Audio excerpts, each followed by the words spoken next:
नमस्कार दोस्तों, हर हर महादेव, ओम नमः शिवाय। दोस्तों, आप सभी का बहुत बहुत स्वागत है आपके अपने YouTube चैनल सनातन किस्से पर। दोस्तों, आज मैं शिव पुराण में वर्णित भोलेनाथ जी की कथा सुनाने जा रही हूँ।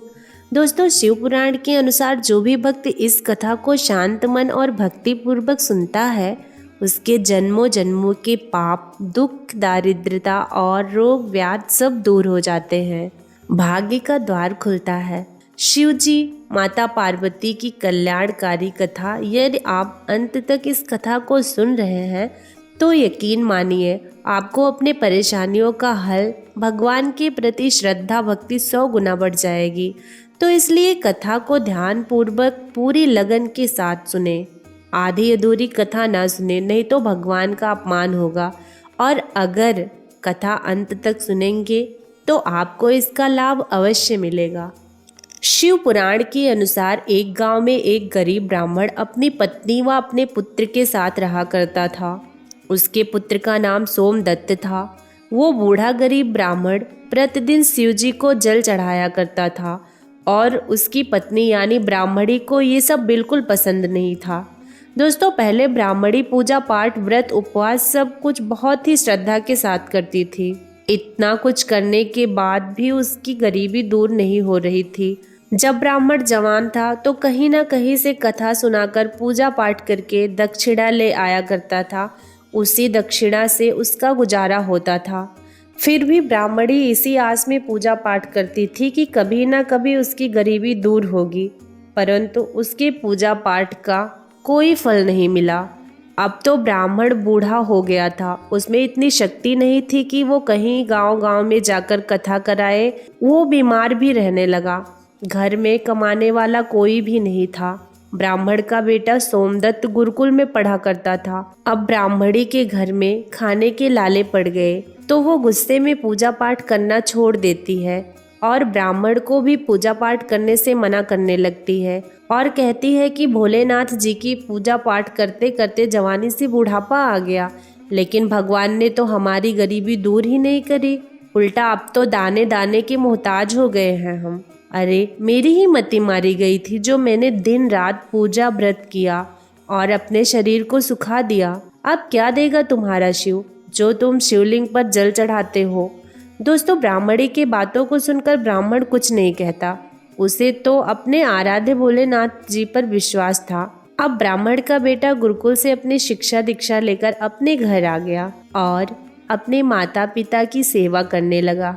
एक दिन की बात है, सोमदत्त शिव मंदिर में अपने पिता के साथ पूजा पाठ कर रहा था और वहीं पर शिव भक्तों को कथा सुनाने लगा। वो कहता है, जो भक्त भगवान की कथा को सुनते हैं उनके मन में जो इच्छा रहती है भोलेनाथ जी उनकी मनोकामना पूरी करते हैं। दोस्तों, सोमदत्त की ये कथा मंदिर में आए उसी राज्य के राजा ने सुन लिया और उसे ये बात बहुत अच्छी लगी।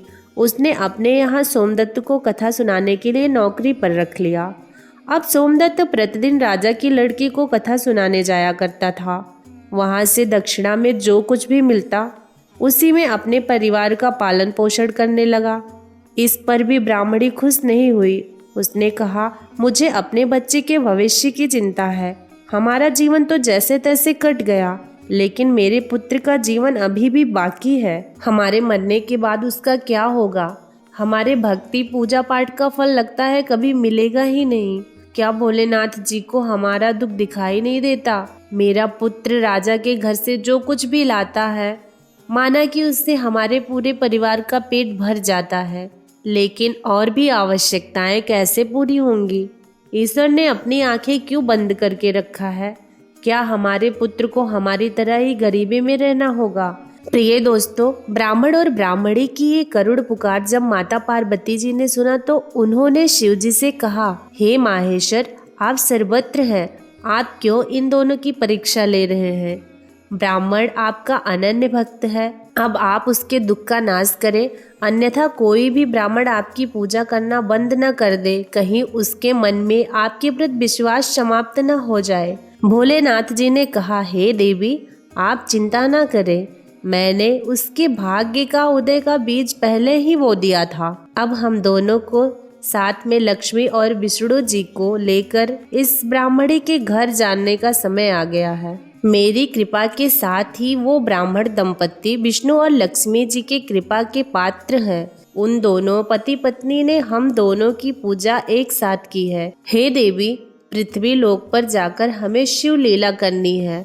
दोस्तों, अब शिव जी माता पार्वती जी के साथ नंदी पर सवार होकर बैकुंठ लोक में जाते हैं, जहाँ दयानिधि भगवान विष्णु जी शेषनाग की सैया पर विराजमान है। माता लक्ष्मी उनके पांव दबा रही थी।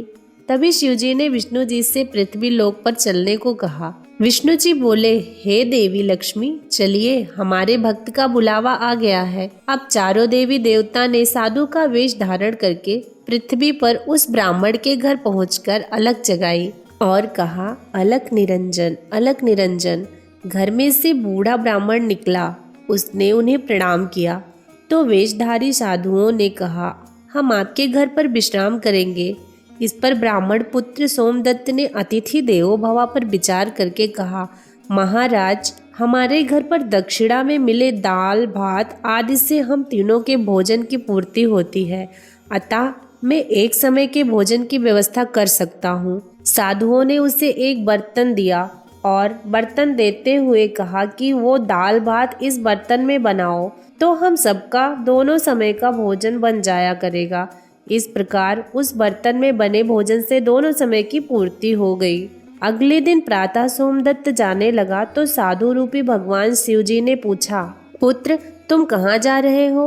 उसने कहा, हे साधु महाराज, मैं राजा जी की लड़की को कथा सुनाने जा रहा हूँ। शिव जी ने कहा, कथा सुनाने के बाद तुम उस राजा की लड़की से पूछना कि तुम किस अभिलाषा से ये कथा सुनती हो। अब सोमदत्त राजकुमारी को कथा सुनाने के बाद वही प्रश्न पूछता है कि तुम किस अभिलाषा की पूर्ति के लिए ये कथा सुनती हो। राजा की लड़की ने कहा कि मैं इस अभिलाषा से कथा सुनती हूँ कि मुझे ऐसा वर मिले जिसकी चर्चा सभी के जुबान पर हो, उसके माथे पर चांद और सूरज की रोशनी हो तथा वो भाग्य का ऐसा धनी हो कि उसके कदमों में लक्ष्मी थिरकती हुई हो तथा ऐसी बारात हो जैसे किसी ने अब तक नहीं देखी हो। दोस्तों, अब वापस आकर सोमदत्त ने राजकुमारी की सारी बातें उन साधुओं को बताई।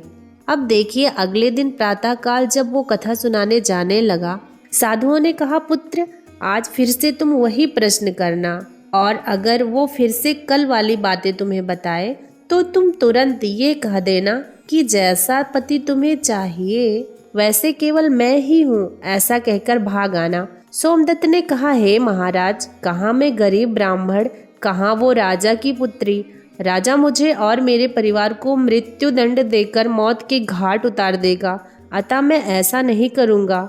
साधुओं ने कहा, ठीक है, हम अभिश्राप से तुम्हें अभी भस्म कर देते हैं। सोमदत्त पहले ही उनके चमत्कार से डरा हुआ था। उसने सोचा कि राजा तो बाद में मृत्यु दंड देगा, ये तो अभिश्राप से भस्म कर देगा। अतः साधुओं को आश्वासन देकर कथा सुनाने को चला गया। कथा सुनाने के बाद सोमदत्त ने कहा, राजकुमारी, कल जो तुमने कहा था उसके अनुसार जैसा वर तुम्हें चाहिए वैसा केवल मैं ही हूँ, ऐसा कहकर वो वहाँ से भाग आया।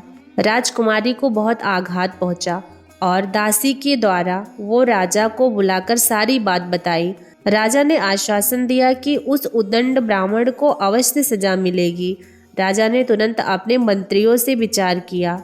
एक वरिष्ठ मंत्री ने कहा, महाराज, अपराध तो फांसी दिए जाने वाला किया है, परंतु वो एक ब्राह्मण है, उसे फांसी देने पर ब्राह्मण हत्या का पाप लगेगा। कुछ ऐसा किया जाए कि वो दंडित भी हो जाए और ब्रह्म हत्या का पाप भी न लगे।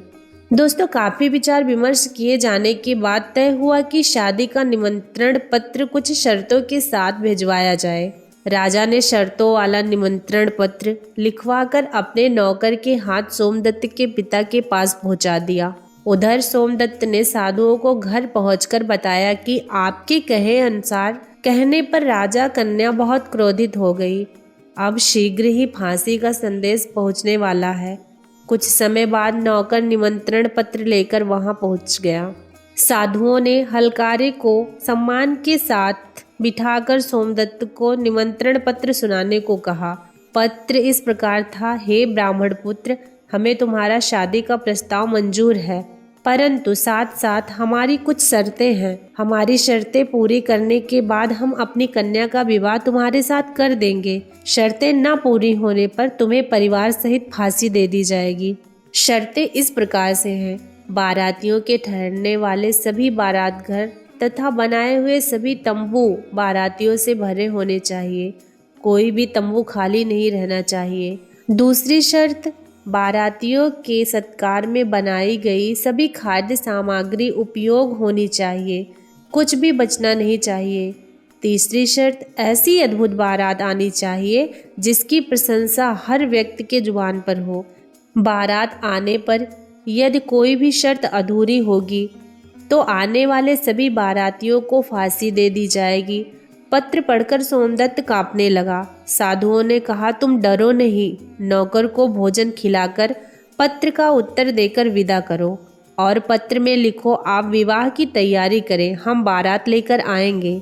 नौकर को भोजन में दाल चावल परोसा गया और नौकर की थाली में चमत्कार से 36 प्रकार का भोजन बन गया। विदाई में उन साधुओं ने, जो विष्णु भगवान और भोलेनाथ जी थे, उसे मुट्ठी भर धुनी की राख और पत्र देकर विदा किया।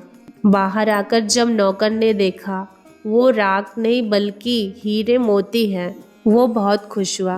राजा ने सकारात्मक उत्तर प्राप्त होने पर विचार किया कि वो गरीब ब्राह्मण किसके सहारे पर ऐसा कर रहा है, क्या कोई दुश्मन राजा उसका साथ दे रहा है? यही सोचकर राजा ने शहर के तमाम बारात घर सजवा दिए और बहुत सारे तंबू लगवा दिए। राजा को ये लगा कि पर्याप्त आदमी बारात में ना होने पर वो शर्त हार जाएगा। सोमदत्त अपनी बारात में चलने के लिए जिसे भी कहता वही उसे ये कहकर मना कर देता कि तुम्हारे तो अंतिम समय आ गए हैं, हमें तुम्हारी बारात में जाकर मरना नहीं है। ऐसी बात सुनकर वो बहुत परेशान था।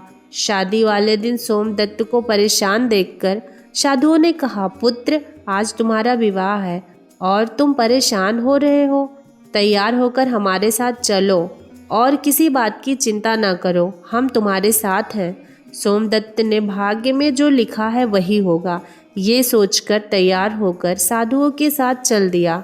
तब भगवान शिव जी ने सभी देवी देवताओं को मनुष्य रूप में आमंत्रित कर लिया और भूत प्रेत अनेक गणों को भी शादी में बुला लिया, जिसके कारण सभी बारात घर और लगाए हुए सभी तंबू भर गए। उसके बाद भी कुछ बाराती बिना तंबू के रह गए। राजा के पास संदेश पहुंचाया गया कि बारातियों के ठहरने का और प्रबंध किया जाए। सूचना मिलने पर राजा ने सोचा, इतने बाराती कहाँ से आ गए, चलकर देखना चाहिए। राजा को आया देखकर शिव जी शुक्र और शनि को बच्चे के रूप में बनाकर भूख के कारण रुला दिया। राजा ने बच्चों को रोता हुआ देखकर पूछा कि ये बच्चा क्यों रो रहा है? साधु बने शिव जी ने कहा, इन्हें भूख लगी है। राजा ने उन बच्चों को खाना खिलाने के लिए भेज दिया। कुछ समय बाद राजा के कर्मचारी ने आकर बताया कि महाराज, वे दोनों बच्चे तो सारा का सारा खाना खा गए और फिर भी भूख भूख चिल्ला रहे हैं। ऐसा सुनकर राजा बहुत परेशान हुआ। उसने अपना घमंड त्याग कर साधुओं के सामने नतमस्तक होकर कहा, महाराज, अब मेरी लाज आपके हाथ में है। साधुओं ने कहा, कोई बात नहीं, सब कुछ ठीक हो जाएगा, तुम घर जाकर बारात की अगवानी की तैयारी करो। राजा ने शहर को बहुत ही सुंदर ढंग से सजाया। सोमदत्त भी विवाह की पोशाक में बिल्कुल राजकुमार लग रहा था। शाम के समय उसे रथ में बिठाया गया। रथ में आगे अनेक प्रकार के बैंड बाजे, नगारे झूम नाच रहे थे। दूल्हे के चेहरे को मस्तक पर चांद और सूरज से सजाया गया। बाराती मुद्राएं न्यौछावर कर रहे थे। ये सब देखकर लोग कहने लगे, इस ब्राह्मण के भाग्य को तो देखो, इसके चेहरे में तो चांद सूरज और चारों तरफ से इस प्रकार से धन लुटाया जा रहा है मानो किसी बड़े राजा की बारात निकल रही है। ऐसी बारात जीवन में कभी नहीं देखी, ना आगे देखने की उम्मीद है। प्रजा के इस प्रकार की बात को सुनकर सधवाइन माता पार्वती ने कहा, महाराज, आप जिस पर कृपा करते हैं उस पर अन्य धन के भंडार खोल देते हैं। भगवान भोलेनाथ जी ने कहा, हे पार्वती, जो भक्त मेरी पूजा पूरी श्रद्धा के साथ करते हैं, मैं उन्हें उनकी पूजा का फल अवश्य देता हूँ। उन्हें दुख तभी तक झेलना पड़ता है जब तक उनके पाप कर्म खत्म नहीं हो जाते। पुण्य कर्म जैसे ही उदय होते हैं, उनके भाग्य के दरवाजे खुल जाते हैं और जो भक्त भगवान की कथाओं को सुनता है, उन्हें भी राजकुमारी की तरह फल प्राप्त होता है। राजकुमारी ने प्रतिदिन भगवान की कथाएं सुनी। उसने मन में जो भी कुछ कामना की, उसे वो फल मिला। ये तो भोलेनाथ जी, पार्वती जी और विष्णु जी, माँ लक्ष्मी जी की महिमा थी, जिसके कारण ब्राह्मण धनी हो गया। उसका भी घर महल की तरह सुंदर हो गया। उसके घर में नौकर चाकर इत्यादि की कमी नहीं थी और ब्राह्मणी ने भी भगवान शिव जी की पूजा अर्चना करना फिर से शुरू कर दी। खूब दान दक्षिणा देनी शुरू कर दी और प्रतिदिन भगवान की कथाओं को सुना करती थी। सभी भक्तगणों, प्रेम से बोलो हर हर महादेव। ओम श्री लक्ष्मी नारायणे नमः। ओम श्री पार्वती पतये नमः। हे भोलेनाथ, जो इस कथा को सुन रहा हो, भगवान जी उसकी सभी मनोकामना उस ब्राह्मण और राजकुमारी की तरह पूरी करिए। दोस्तों, यदि आप सबको हमारी कथा अच्छी लगी हो तो कमेंट बॉक्स में हर हर महादेव लिखकर भेजिए और हमारे चैनल सनातन किस्से को लाइक, सब्सक्राइब, शेयर अवश्य कीजिए।